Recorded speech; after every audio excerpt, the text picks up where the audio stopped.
We have to follow Emmanuel Macron. Yes, of course. What did he say? Was that in Burkina Faso? Not even in Burkina Faso. I consider that a minor incident. Because if Marc Kabore had not received him with all due respect and courtesy, showing the proper hospitality expected in such situations, he would not have had the opportunity to introduce himself to Marc and explain that he was in fact the electrician. This introduction took place while he was speaking in front of a group of Burkinab students who unfortunately ended up applauding, perhaps not fully understanding the circumstances. Just to tell you about what is happening in Africa, I would rather talk about another one who is currently relevant, Emmanuel Macron. When he went again in Brussels regarding the request for mediation, where he said, don't get involved in what is happening between the Nigerian colony and France. Niger belongs to us. We alone ultimately decide on the solution. That's why I say it's a matter of civilization. It's cultural.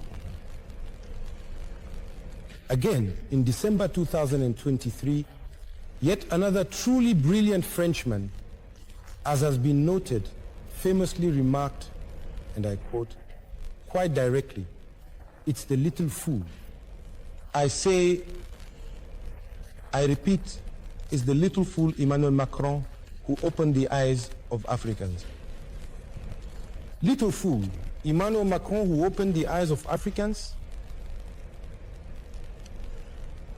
If at any point in the future we were to lose control over these important colonies, it would mean that not only our sons but also our grandsons would be left with no choice but to travel all the way to Africa in order to find work and support themselves, as their opportunities for making a living here would have disappeared along with the loss of the colonies. Migration will change direction in the near future. Right. The European Union, together with France as a key partner, must take decisive and coordinated action to ensure that this particular African vision ultimately fails to materialize or succeed. That's what he says. And he goes even further. This new vision of the Africans in the AES must fail. If Niger, Mali, and Burkina Faso are successful in their current efforts, it is likely that other countries in the region will be influenced by their achievements and may choose to follow their example in the near future. Emmanuel Macron must go. That I agree with him on, even if it's with regret. Emmanuel Macron must go, or France will suffer. Africa has no history. The same thing Sarkozy had declared. Yes. Africa has no history, and as a result, this is his conclusion. Africa cannot dominate the world, but Africa doesn't need anyone's permission to dominate the world, since it already did so at a time when the world he claims as his own had no human or organizational existence. I'll close that parenthesis.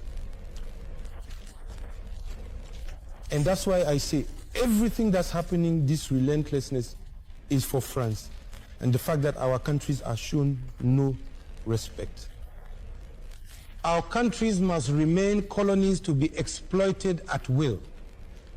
And that brings me back to our natural resources, which is another point. In addition to the blatant contempt, there are these natural resources which are the foundation of France's relentless pursuit. Because the French understood this before the Nigerians did, starting with uranium, which has been exploited for over 50 years, since 1968. Uranium brought prosperity to France. The French understood this, but uranium brought misery and death to the people of Nigeria. Unfortunately, the people of Nigeria did not understand this. All our resources, whether they are on the national territory of Nigeria, whether they are in the Burkina or Malian subsoil, are the object of this relentless pursuit in the second point that we observe not only on the part of France, but also of all these Western powers that form a bloc behind France, despite this real evidence that what is happening has nothing to do with humanity. It has nothing to do with France's desire to defend the law or democracy. Moreover, which are variable geometry data which evolve according to the context and the interests of these powers. So that's why France is relentlessly targeting us. And the third explanation is the Confederation. This organization that we have created is based on three fundamental pillars, each of which has been carefully established as absolutely essential and is shared among our three states. These pillars are defense, which ensures our collective security and protection; diplomacy, which fosters cooperation, dialogue, and peaceful relations; and development, which promotes economic growth, social progress, and the well-being of our people. Together, these three pillars form the foundation of our partnership and guide our joint efforts. Regarding defense, we have discussed the unified force. Even before this unified force was created, I explained that we were already conducting operations either with Burkina Faso or with Mali, and Mali as well with Burkina Faso.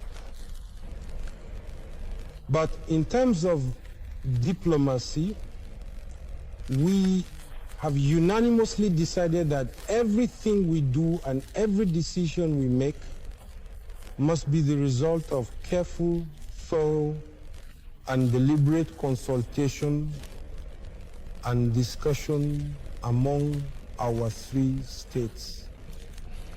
Among the states of the Confederal space, development, which is the third pillar, you have seen recently with the creation of the Investment and Development Bank, that is the Confederal Investment and Development Bank. This bank, whose capital is estimated at over 300 billion, will be established through the internal endogenous efforts of the states of the Confederation. So, this is to tell you that whether in terms of defense and security, diplomacy, or development, the states of the Confederation are taking action. And this is a reality. We have not remained stuck in sterile theory. Because, as a wise person once said, theory without practice is sterile, and practice without theory is blind. Case 7. Another side of information in Burkina Faso.